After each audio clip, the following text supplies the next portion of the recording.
আসসালামু আলাইকুম সুপ্রিয় বন্ধুরা, কেমন আছো তোমরা সবাই? আশা করি সবাই ভালো আছো।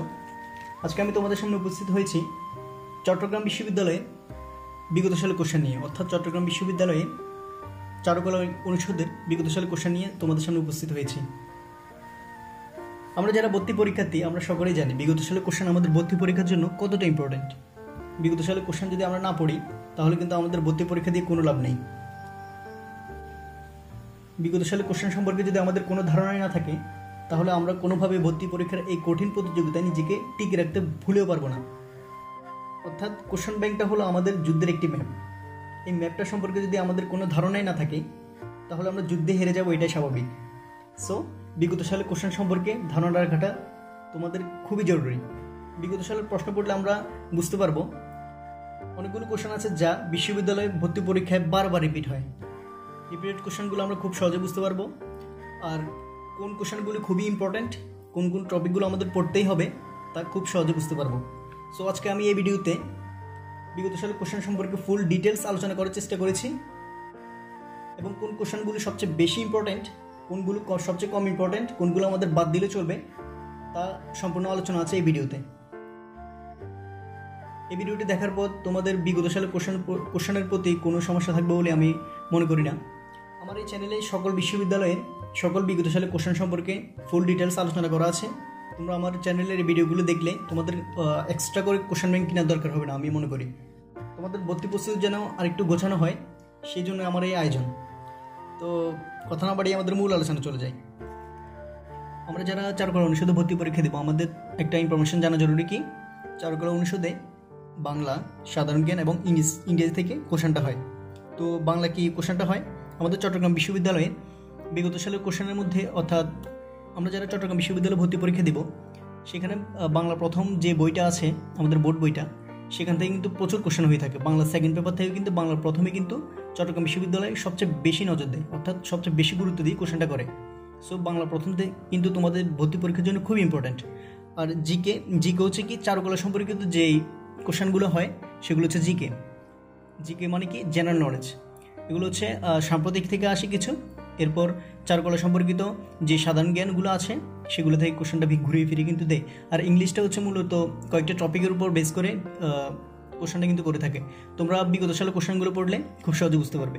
তো আমরা প্রথমে বাংলা নিয়ে আলোচনা করছি। তো আমরা এক নম্বর দেখতে পাচ্ছি কি, দেখো কোন বানানটি ঠিক, অর্থাৎ শুদ্ধ বানান থেকে তোমাদের কোশ্চেনটা মাস্ট বি থাকবে। এই টপিকটা তোমরা খুব ভালোভাবে পড়বে। এটা হচ্ছে আষাঢ় এবং সহযোগী, কোশ্চেনটাতে দুটো বানানই শুদ্ধ। দুই নম্বর দেখতে পাচ্ছি গীতা মোপাসা কোন দেশের লেখক। গীতা মোপাসাটি কোন দেশের লেখক? সে হচ্ছে ফ্রান্সের লেখক। কোন দেশের? এটা হচ্ছে ফ্রান্সের লেখক। এটা কিন্তু ইম্পর্টেন্ট কোশ্চেন। এরপর আমরা 3 নম্বর দেখতে পাচ্ছি তালা শব্দটি কোন ভাষা থেকে আগত। এই কোশ্চেনটা একটু আপডেট হয়েছে।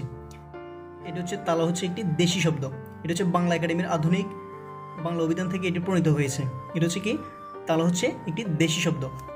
এরপর আমরা 4 নম্বর দেখতে পাচ্ছি সেকুলারিজম। এর প্রতিশব্দ কি? সেকুলারিজম মানে কি? সেকুলারিজম মানে হচ্ছে কি ধর্ম নিরপেক্ষতা। তোমাদের পারিভাষিক শব্দ থেকে কিন্তু মাস্ট বি একটা কোশ্চেন থাকবেই। পারিভাষিক শব্দ থেকে কিন্তু তোমাদের কোশ্চেন কোনোভাবেই বাদ যাবে না।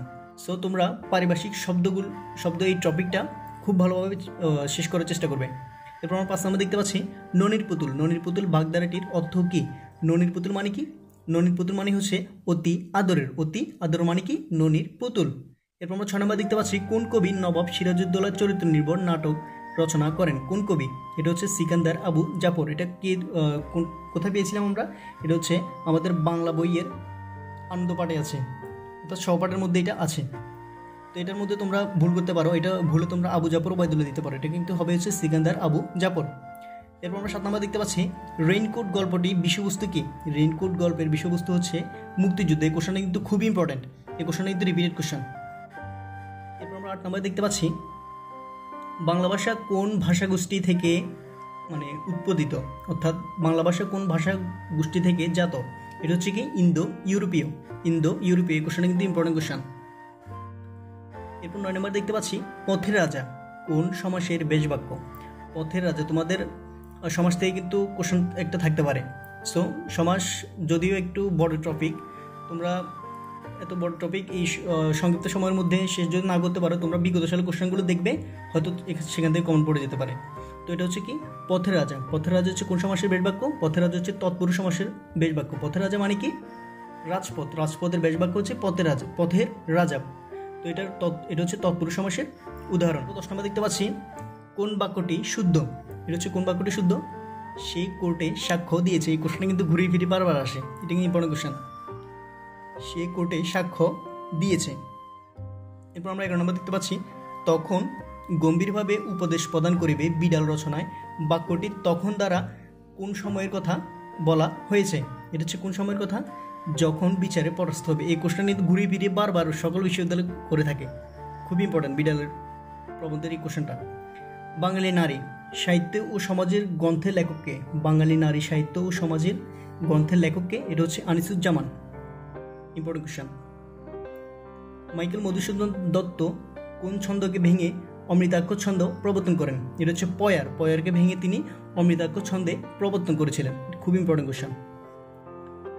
কোন কবিতায় বাতাবি নেবুর উল্লেখ আছে? কোন কবিতা এটা? এটা হচ্ছে তাহারে পড়ে মনে। তাহারে পড়ে মনে কবিতাটি থেকে কিন্তু এই কোশ্চেন নিতে বারবার রিপিট হয়, ইম্পর্টেন্ট। বাংলাদেশ সরকারের রাষ্ট্রদূত পদে দায়িত্ব পালন করেছেন কোন সাহিত্যিক? কোন সাহিত্যিক রাষ্ট্রদূত পদে দায়িত্ব পালন করেছিলেন? এটা হচ্ছে আবু জাফর ওবায়দুল্লাহ। এটা কিন্তু রিপিটেড কোশ্চেন। তোমরা সকল ভার্সিটির ভর্তি পরীক্ষার কোশ্চেনগুলো যদি পড়তে পারো তাহলে কিন্তু তোমাদের খুবই উপকার হবে। অর্থাৎ ঘুরিয়ে ফিরিয়ে কিন্তু কোশ্চেনগুলো প্রায় রিপিটেড হয়। তোমরা সব বিশ্ববিদ্যালয়ের ভর্তি পরীক্ষার বিগত সালের কোশ্চেনগুলো সবচেয়ে ভালোভাবে পড়ে নেবে, তাহলে তোমাদের ভর্তি প্রস্তুতি কিন্তু প্রায় 50% কিন্তু কাভার কিন্তু হয়ে যাবে। তোমাদের 50% কিন্তু কাভার হয়ে যাবে। পড়ার পাশাপাশি বিগত সালের কোশ্চেন প্রতি নজর দেওয়া কিন্তু খুবই জরুরি। আমরা 16 নম্বর দেখতে পাচ্ছি ভার্যা এর বিপরীত শব্দ কোনটি? ভার্যা এর বিপরীত শব্দ হচ্ছে কি? পতি। আমরা 17 নম্বর দেখতে পাচ্ছি কোন শব্দটি পৌনঃপুনিকতা বোঝায়? পৌনঃপুনিকতা বোঝায় এটা কোন শব্দটি? এটা হচ্ছে প্রতিক্ষণ। প্রতিক্ষণ শব্দটি পৌনঃপুনিকতা বোঝানো হয়। 18 নম্বর দেখতে পাচ্ছি ঈষদ অর্থে নিচের কোন শব্দটি ব্যবহৃত হয়? ঈষদ অর্থে কোন শব্দটি ব্যবহৃত হয়েছে? ঈষদ অর্থে ব্যবহৃত হয়েছে আরক্তিম। কোনটি? ঈষদ অর্থে ব্যবহৃত হয়েছে আরক্তিম। এরপর 19 নম্বর দেখতে পাচ্ছি আহ্বান গল্পে বৃদ্ধার স্বামীর নাম কি ছিল? আহ্বান গল্পে বৃদ্ধার স্বামীর নাম কি ছিল? এটা হচ্ছে জমির। এই প্রশ্ন কিন্তু ইম্পর্টেন্ট। এরপর 20 নম্বর দেখতে পাচ্ছি আমার পথ প্রবন্ধে কোন রাজনীতিবিদদের নাম উল্লেখ করা হয়েছে? এটা হচ্ছে গান্ধীজির নাম কিন্তু উল্লেখ করা হয়েছে। তোমাদের যারা চট্টগ্রাম বিশ্ববিদ্যালয়ে পরীক্ষা দিবে এখানে কিন্তু বাংলা প্রথম বেস করে কিন্তু সবচেয়ে বেশি কোশ্চেনটা করে। তোমরা বাংলা প্রথম বইটা কিন্তু খুব ভালোভাবে পড়ার চেষ্টা করবে, তাহলে কিন্তু তোমাদের প্রায় বাংলা প্রথমের পড়লে কিন্তু বাংলাদেশ সেকেন্ড পেপার থেকে কিন্তু এত কোশ্চেনটা হয় না। সো তোমরা বাংলা প্রথমের দিকে বেশি নজর দিবে যারা চট্টগ্রাম বিশ্ববিদ্যালয় ভর্তি পরীক্ষা দিতে পাচ্ছি। স্বল্পপ্রাণ স্থূলবুদ্ধি ও জবরদস্তি প্রিয় মানুষের সংসার পরিপূর্ণ উক্তিটির লেখককে? উক্তিটির লেখক হচ্ছে কি? মুতাহির হোসেন চৌধুরী। তোমরা কিন্তু ভুলে দিতে পারো কাজী নজরুল ইসলাম, এটা কিন্তু কাজী নজরুল ইসলাম নয়। 22 নম্বর দেখতে পাচ্ছি সমাজের উচ্চ মঞ্চে বসেছি সংকীর্ণ বাতায়নে। এখানে সংকীর্ণ বাতায়ন বলতে কি বোঝানো হয়েছে? সংকীর্ণ বাতায়ন বলতে বোঝানো হয়েছে জনবিচ্ছিন্নতা। এখানে তোমরা ক্ষুদ্র গণ্ডি কিন্তু ভুলে দাগিয়ে দিতে পারো, আর বা তোমরা সংকীর্ণ বাতায়ন বুঝতে পারো হচ্ছে কি ছোট জানালা, কিন্তু ছোট জানালাকে বোঝানো হয়নি। তো এটা কিন্তু একটা ইম্পর্টেন্ট কোশ্চেন এটা। 23 নম্বর দেখতে পাচ্ছি কবি নজরুলকে ভারত সরকার কোন উপাধিতে ভূষিত করেছে? কবি নজরুলকে কোন উপাধিতে ভূষিত করেছিল? এটা হচ্ছে পদ্মভূষণ। এই কোশ্চেন কিন্তু খুবই ইম্পর্টেন্ট। ফেব্রুয়ারি 1969 কবিতায় কোন ভাষা শহীদের নাম উল্লেখ করা হয়েছে? এটা হচ্ছে সালামের নাম উল্লেখ করা হয়েছে। এই কোশ্চেন কিন্তু ইম্পর্টেন্ট। অপরিচিত গল্পের অনুপমের বাবার পেশা কী ছিল? অর্থাৎ অপরিচিত গল্পে অনুপমের বাবার পেশা কী ছিল? এটা হচ্ছে ওকালতি। ওকালতি করে তিনি অনেক টাকা জমিয়েছিলেন। এই লাইনটা কিন্তু আছে কিন্তু। আচ্ছা, এরপর আমরা 26 নম্বর দেখতে পাচ্ছি আজ আমাকে ও আমার দেশ বছরের পর বছর জেল খাটতে হচ্ছে, শূন্যস্থানে কী হবে? এটা হচ্ছে বঙ্গবন্ধু শেখ মুজিবুর রহমানের 52 দিনগুলি থেকে এই লাইনটি চয়ন করা হয়েছে। এটা হচ্ছে কি? আমার সহকর্মীদের বছর পর বছর জেল কাটতে হয়েছে। এটা ডাইরেক্ট লাইনটি উঠিয়ে দিয়েছে বই থেকে। এটা হচ্ছে সহকর্মী হবে।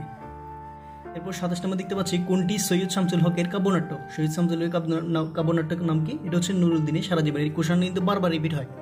এই কোশ্চেন আমি যেগুলো রিপিটেড কোশ্চেন আর ইম্পর্টেন্ট কোশ্চেন বলছি, তোমরা পারলে নোট খাতার মধ্যে এগুলো নোট করে রাখো যাতে পরবর্তীতে আর সমস্যা না হয়।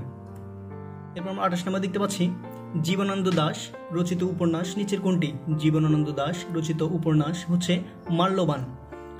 রক্তে আমার অনন্দী অস্থি। কবিতায় কয়টি নদীর নাম উল্লেখ আছে? এই কোশ্চেনটা কিন্তু খুবই ইম্পর্ট্যান্ট, এই কোশ্চেনটা বারবার রিপিট হয়। কয়টি নদীর নাম উল্লেখ রয়েছে এটার মধ্যে? এটা হচ্ছে 6টি নদীর নাম উল্লেখ রয়েছে। লাল সালু উপন্যাসে তানুবিবির স্বামীর নাম কি? তানুবিবির স্বামীর নাম হচ্ছে খালেক ব্যাপারী। খুবই ইম্পর্ট্যান্ট আর রিপিটেড কোশ্চেন এটা। এদেশের বুকে 18 আসুক নেমে কবিতায় কোন বৈশিষ্ট্যের কথা উল্লেখ করা হয়েছে বা বলেছে? এটা হচ্ছে ইতিবাচক বৈশিষ্ট্যের কথা উল্লেখ রয়েছে। এরপর 32 নম্বর দেখতে পাচ্ছি, পরমত সহিষ্ণুতা কথাটির অর্থ কী? পরমত সহিষ্ণুতা কথাটির অর্থ হচ্ছে অন্যের প্রকাশ করা মতকে সম্মান করা। অন্যের প্রকাশ করা মতকে সম্মান করা, এটা হচ্ছে কি পরমত সহিষ্ণুতা। এই 150 বৎসর হইতে আমরা ক্রমশ সভ্য হইতে সভ্যতর হইতেছি কোন পাঠের অন্তর্ভুক্ত অর্থাৎ অন্তর্গত? এটা হচ্ছে কোন পাঠের? এটা হচ্ছে চাষার দুঃখ, বেগম রোকেয়া সাখাওয়াত হোসেনের চাষার দুঃখ প্রবন্ধ থেকে এটি নেওয়া হয়েছে। 34 আমরা দেখতে পাচ্ছি, মাসি পিসি গল্পটি কোন পত্রিকায় প্রথম প্রকাশিত হয়? এই কোশ্চেনটা কিন্তু খুবই ইম্পর্টেন্ট, এই কোশ্চেনটা রিপিটেড কোশ্চেন। এটা হচ্ছে কোন পত্রিকা? এটা হচ্ছে পূর্বাশা পত্রিকায়। আমরা দেখতে পাচ্ছি, সেই অস্ত্র কবিতায় অবিনাশী অস্ত্র বলতে কি বোঝানো হয়? অবিনাশী অস্ত্র বলতে বোঝানো হচ্ছে ভালোবাসার বন্ধন। তো তোমরা ইতিমধ্যে বুঝতে পেরেছো, তোমাদের বাংলা প্রথম থেকে কিন্তু মাস্ট বি অনেকগুলো কোশ্চেন করে থাকে কিন্তু চট্টগ্রাম বিশ্ববিদ্যালয়। সো বাংলা প্রথমকে কোনোভাবে কিন্তু অবহেলা করা যাবে না। এখন আমরা সাধারণ জ্ঞান নিয়ে আলোচনা করছি। 1 নম্বর দেখতে পাচ্ছি ম্যানিফেস্টো। ম্যানিফেস্টো শব্দের অর্থ কি? ম্যানিফেস্টো শব্দের অর্থ হচ্ছে কি ঘোষণাপত্র। কোনটি হবে? ঘোষণাপত্র। তোমরা কিন্তু ভুলে ধর্ণাঢ্য দিতে পারো, এটা কিন্তু ধর্ণাঢ্য হবে না, এটা হচ্ছে কি ঘোষণাপত্র। খুবই ইম্পর্টেন্ট কোশ্চেন।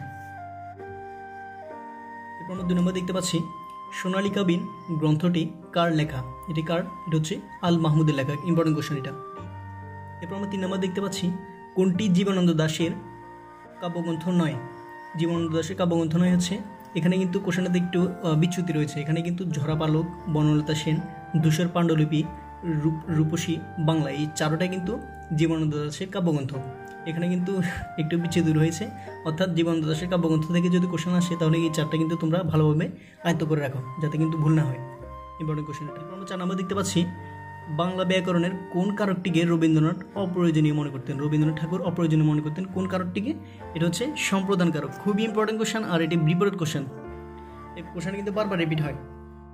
5 নম্বর দেখতে পাচ্ছি, আমার শিল্পী জীবনের কথা বইটির লেখককে? আমার শিল্পী জীবনের কথা বইটির লেখককে? এটা হচ্ছে আব্বাস উদ্দিন আহমদ। 6 নম্বর দেখতে পাচ্ছি, রক্তাক্ত প্রান্তর রচয়িতা মনির চৌধুরীর পেশা কী ছিল? মনির চৌধুরীর পেশা হচ্ছে কি অধ্যাপনা। খুবই ইম্পর্টেন্ট কোশ্চেন। এরপর আমরা 7 নম্বর দেখতে পাচ্ছি, বাংলা ভাষার প্রথম ব্যাকরণ কোথায় মুদ্রিত হয়? এটা হচ্ছে লিসবনে মুদ্রিত হয়। এই কোশ্চেন কিন্তু রিপিটেড কোশ্চেন, বারবার রিপিট হয় কোশ্চেনটা, খুবই ইম্পর্টেন্ট। এরপর আমরা 8 নম্বর দেখতে পাচ্ছি, কোন সংস্থা শেখ হাসিনাকে champion of skill development for youth পুরস্কারে ভূষিত করে? এটা হচ্ছে ইউনিসেফ। খুবই ইম্পর্টেন্ট কোশ্চেন। তোমরা একটা জিনিস মাথায় রাখবে পরীক্ষার প্রস্তুতি নেওয়ার সময়, বঙ্গবন্ধু, শেখ হাসিনা এবং মুক্তিযুদ্ধ, এই 3টা টপিক কিন্তু খুব ভালোভাবে তোমরা আয়ত্ত রাখবে, কারণ এই 3টা টপিক থেকে কিন্তু মাস্ট বি কোশ্চেন থাকবেই। সো এই 3টা টপিককে কোনোভাবে অবহেলা করা যাবে না। এরপর আমরা 9 নম্বর দেখতে পাচ্ছি, গ্রন্থাগার অধিদপ্তর কোন মন্ত্রণালয়ের অধীনে? অর্থাৎ এই গ্রন্থাগার অধিদপ্তর এটি কোন মন্ত্রণালয়ের অধীনে? এটা হচ্ছে কি সাংস্কৃতিক মন্ত্রণালয়। তোমরা ভুলে স্থানীয় সরকার মন্ত্রণালয় দাগাতে পারো, এটা হচ্ছে কি সাংস্কৃতিক মন্ত্রণালয়ের অধীনে। এরপর 10 নম্বর দেখতে পাচ্ছি, চটকা বাংলাদেশের কোন অঞ্চলের গান? চটকা হচ্ছে উত্তরবঙ্গের অর্থাৎ রংপুর অঞ্চলের গান। এই কোশ্চেনটা কিন্তু খুবই ইম্পর্টেন্ট আর এই কোশ্চেনটা রিপিটেড কোশ্চেন। চটকা হচ্ছে কি রংপুর অঞ্চলের গান। তোমরা যারা চারুকলায় তো পরীক্ষা দিবে, আমার চ্যানেলে চারুকলার কোশ্চেন, সব বিশ্ববিদ্যালয়ে চারুকলার কোশ্চেন আমার চ্যানেলে রয়েছে, খুব ভালোভাবে আলোচনা করা হয়েছে, তোমরা চাইলে দেখে নিতে পারো, তাহলে তোমাদের ভর্তি প্রস্তুতিটা আর একটু গোছানো হবে। এরপর আমরা 11 নম্বর দেখতে পাচ্ছি, বাংলাদেশের প্রথম সিনেমা স্কোপ চলচ্চিত্র কোনটি? এটা হচ্ছে কি বাহানা। কোশ্চেনটা কিন্তু খুবই ইম্পর্টেন্ট। আর এখানে আরেকটা কোশ্চেন আসতে পারে জীবন থেকে নেই, এই কোশ্চেনটা কার? এটা হচ্ছে জহির রায়হানের। কার? এটা হচ্ছে জহির রায়হান। এই কোশ্চেনটা কিন্তু বারবার রিপিট হয়, এই কোশ্চেনটা খুবই ইম্পর্টেন্ট। 12 নম্বর দেখতে পাচ্ছি, তেওড়া মানে কি? তেওড়া হচ্ছে কি একটা গানের তাল। তেওড়া কি? তেওড়া হচ্ছে গানের তাল। খুবই ইম্পর্টেন্ট কোশ্চেন, এই কোশ্চেনটা কিন্তু রিপিটেড কোশ্চেন। এরপর আমরা 13 নম্বর দেখতে পাচ্ছি, ওমর খৈয়ামের প্রতিটি রুবাইয়েতে কয়টি করে চরণ রয়েছে? ওমর খৈয়ামের প্রতিটি রুবাইয়েতে কয়টি করে চরণ রয়েছে? এটা হচ্ছে 4টি করে চরণ রয়েছে। এরপর আমরা 14 নম্বর দেখতে পাচ্ছি, উপমহাদেশের প্রথম রঙিন চলচ্চিত্র কোনটি? উপমহাদেশের প্রথম রঙিন চলচ্চিত্র হচ্ছে আর্ন। এই কোশ্চেন কিন্তু রিপিটেড কোশ্চেন, খুবই ইম্পর্টেন্ট। এরপর আমরা 15 নম্বর দেখতে পাচ্ছি, কোনটিতে সাংগীতিক নির্দেশনা দেওয়া হয়েছে? কোনটিতে সাংগীতিক নির্দেশনা দেওয়া হয়েছে? এটা হচ্ছে ময়মনসিংহ গীতিকাতে সাংগীতিক নির্দেশনা দেওয়া হয়েছে। এটা কিন্তু ইম্পর্টেন্ট কোশ্চেন। এরপর আমরা 16 নাম্বার দেখতে পাচ্ছি, আমার ভাইয়ের রক্তে রাঙানো গানটির রচয়িতাকে? আমার ভাইয়ের রক্তে রাঙানো গানটির রচয়িতা হচ্ছে আব্দুল গাফফার চৌধুরী। খুবই ইম্পর্টেন্ট কোশ্চেন। 17 নাম্বার দেখতে পাচ্ছি, ঢোল কোন ধরনের শব্দ? ঢোল কোন ধরনের শব্দ? এটা হচ্ছে খাঁটি বাংলা শব্দ হচ্ছে ঢোল। খুবই ইম্পর্টেন্ট কোশ্চেন। ল্যাটো শব্দটি কোন বিখ্যাত সাহিত্যিকের জীবন সঙ্গে সম্পর্কিত? ল্যাটো শব্দটি কোন বিখ্যাত সাহিত্যিকের জীবনের সাথে সম্পর্কিত? এটা হচ্ছে কাজী নজরুল ইসলামের সাথে সম্পর্কিত। খুবই ইম্পর্টেন্ট কোশ্চেন। কালিদাসের শকুন্তলা নাটকের কোন রাজার নাম পাওয়া যায়? কালিদাসের শকুন্তলা নাটকে কোন রাজার নাম পাওয়া যায়? এটা হচ্ছে দুমন্ত। খুবই ইম্পর্টেন্ট কোশ্চেন এই কোশ্চেনটা। সব্যসাচী লেখক হিসেবে পরিচিত কে? সব্যসাচী লেখক হিসেবে কে পরিচিত? এটা হচ্ছে কে? সৈয়দ শামসুল হককে সব্যসাচী লেখক বলা হয়। এটা কিন্তু ইম্পর্টেন্ট কোশ্চেন। মোনালিসা কোন শিল্পীর আঁকা চিত্রকর্ম? মোনালিসা কোন শিল্পীর আঁকা চিত্রকর্ম? এটা হচ্ছে লিওনার্দো দা ভিঞ্চি। খুবই ইম্পর্টেন্ট কোশ্চেন, আর এটা কোশ্চেনটা রিপিট হয়। 22 নম্বর দেখতে পাচ্ছি, কোন গুহার শিল্পরীতি ভারতীয়? কোন গুহার শিল্পরীতি ভারতীয়? এটা হচ্ছে অজন্তা গুহার শিল্পরীতি ভারতীয়। খুবই ইম্পর্টেন্ট কোশ্চেন। নবাব সিরাজউদ্দৌলার জীবনী অবলম্বনে নাটক রচনা করেন কে? নবাব সিরাজউদ্দৌলার জীবনী অবলম্বনে নাটক রচনা করেন হচ্ছে সিকান্দার আবু জাফর। সিকান্দার আবু জাফর। খুবই ইম্পর্টেন্ট কোশ্চেন। এরপর আমরা 24 নম্বর দেখতে পাচ্ছি, বাংলাদেশের প্রথম সঙ্গীত মহাবিদ্যালয় কোথায় অবস্থিত? বাংলাদেশের প্রথম সঙ্গীত মহাবিদ্যালয় কোথায় অবস্থিত? এটা হচ্ছে ঢাকায় অবস্থিত। খুবই ইম্পর্টেন্ট কোশ্চেন এটা। কোন শিল্পী দুর্ভিক্ষ চিত্রের জন্য বিখ্যাত? কোন শিল্পী দুর্ভিক্ষ চিত্রের জন্য বিখ্যাত? এটা হচ্ছে জয়নুল আবদিন দুর্ভিক্ষ চিত্রের জন্য বিখ্যাত। খুবই ইম্পর্টেন্ট। কোনটি প্রাচীনতম বাদ্যযন্ত্র? কোনটি প্রাচীনতম বাদ্যযন্ত্র? এটা হচ্ছে বেহালা। বেহালা হচ্ছে প্রাচীনতম বাদ্যযন্ত্র। এরপর আমরা 27 নম্বর দেখতে পাচ্ছি, বাঙালির ইতিহাস আদি পর্ব কার লেখা? বাঙালির ইতিহাস আদি পর্ব হচ্ছে এটি কার লেখা? এটা হচ্ছে নিহারঞ্জন রায়। এটা কিন্তু ইম্পর্টেন্ট কোশ্চেন। জাতিসংঘের কোন সংস্থা বঙ্গবন্ধুর 7ই মার্চের ভাষণকে ওয়ার্ল্ড ডকুমেন্টারি হেরিটেজ হিসেবে স্বীকৃতি দিয়েছে কোনটি? এটা হচ্ছে ইউনেস্কো। খুবই ইম্পর্টেন্ট কোশ্চেন আর রিপিটেড কোশ্চেন। এই কোশ্চেন কিন্তু বারবার পড়তে হবে তোমাদের। সপ্তক এর সর্বশেষ ধাপ কি? সপ্তক এর সর্বশেষ ধাপ নিচে কোনটি? এটা হচ্ছে কি? নি। খুবই ইম্পর্টেন্ট কোশ্চেন। এই কোশ্চেনটি রিপিটেড কোশ্চেন। প্রেস্কো মানে কি? প্রেস্কো কি? প্রেস্কো হচ্ছে কি? প্রেস্কো হচ্ছে একটি দেয়াল চিত্র। প্রেস্কো কি? দেয়াল চিত্র। এই কোশ্চেন কিন্তু রিপিটেড কোশ্চেন। তোমরা যারা চট্টগ্রাম বিশ্ববিদ্যালয় চারুকলা ইউনিটে পরীক্ষা দিবে, তোমরা চেষ্টা করবে অন্যান্য বিশ্ববিদ্যালয় চারুকলা ইউনিটে পরীক্ষা দেওয়ার জন্য। অর্থাৎ ঢাবিতে যদি চারুকলা থাকে, তোমরা ঢাবিতে কিন্তু পরীক্ষা দিতে পারো। তাতে তোমাদের যদি নাও আসে ওইখানে ভর্তি পরীক্ষা মেধা তালিকায়, তোমরা কিন্তু চট্টগ্রামে কিন্তু খুব সহজে কিন্তু চলে আসবে। চট্টগ্রামে অন্যান্য বিশ্ববিদ্যালয় থেকে কিন্তু চারুকলা কোশ্চেনটা কিন্তু খুবই সিম্পল করে। সো খুব সহজে কিন্তু তোমরা এখানে চান্স পেতে পারো। তো ভিডিওটি কেমন লাগলো তোমরা কমেন্টে জানাবে। যদি ভিডিওটি ভালো লাগে তাহলে তোমরা চ্যানেলটিকে সাবস্ক্রাইব করতে একটু ভুলবে না। তো তোমাদের যদি বিগত সালে কোশ্চেন নিয়ে কোনো সমস্যা থাকে আমাকে জানতে পারো, তো আমি কমেন্টে রিপ্লাই দেওয়ার চেষ্টা করব। তো সবাইকে ভর্তি পরীক্ষার জন্য শুভকামনা। সবাই ভালো থাকো। আসসালামু আলাইকুম।